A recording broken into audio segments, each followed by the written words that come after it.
लाहौर में एक और बड़ी आतिशज़दगी। गुलबर्ग के शॉपिंग प्लाजा में सैकड़ों दुकानें मुतासर, करोड़ों रुपए का नुकसान, कीमती सामान खाकिस्तर होने पर दुकानदार गम से निढाल हो गए। ताजिरों का प्लाजे की इंतजामिया पर गफलत का इल्जाम। तमाम तर सूरत हाल के हवाले से बात करेंगे नुमाइंदा दुनिया न्यूज़ अब्दुल कादिर हमारे साथ मौजूद हैं। जी अब्दुल कादिर, बताइएगा आतिशज़दगी की वजह मालूम हो सकी और अभी ताज़ा तरीन सूरत हाल क्या है वहाँ पर?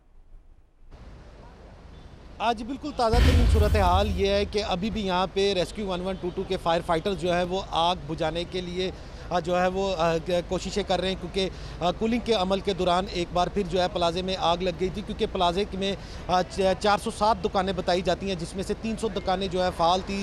इस प्लाजे में मोबाइल एसेसरीज़ और मोबाइल का कारोबार किया जाता था, जबकि दूसरे और तीसरे फ्लोर पर गारमेंट्स और जूतों की दुकानें थी, जिसकी वजह से आग जो है पूरे प्लाजे में फैली। और इस हवाले से जो ताजर है वो सुबह सवेरे ही यहाँ पे पहुँच चुके थे और उनका ये कहना है कि रात को 11 बजे जो है वो अपना कारोबार बंद करके गए थे। सुबह आए हैं तो पूरा प्लाजा जो है वो जलकर खाकस्तर हो चुका हुआ और करोड़ों रुपए का माल जो है वो ताजरों का जो है वो आग की नज़र हो चुका। और इस हवाले से यहाँ पर फायर फाइटर्स की जो फायर फाइटिंग आलात हैं वो भी यहाँ पे मौजूद हैं। और साथ ही साथ वासा लाहौर के टैंकर्स जो हैं वो भी जो रेस्क्यू 1122 की गाड़ियाँ उन्हें पानी फ्राहम करने के लिए यहाँ पे मौजूद है। ताजरों की बड़ी तादाद यहाँ पे मौजूद है और ताजरों की जानिब से ये मौक़िफ़ इख्तियार किया जा रहा है कि जो ये कहा जा रहा है कि ये आग जो है शॉर्ट सर्किट से लगी, ये शॉर्ट सर्किट से नहीं लगी, इसकी तहकीकात होनी चाहिए। प्लाजा इंतज़ामिया पर इल्ज़ामात आयद किए जा रहे हैं ताजरों की जानिब से कि रात 11 बजे जब पूरे प्लाजे की लाइट और बिजली को जो है मुनक़ता किया गया था, ब्रेकर और स्विच जो है तमाम बंद किए गए थे, तो उसके बावजूद किस तरह ये शॉर्ट सर्किट जो है वो हो सकता है।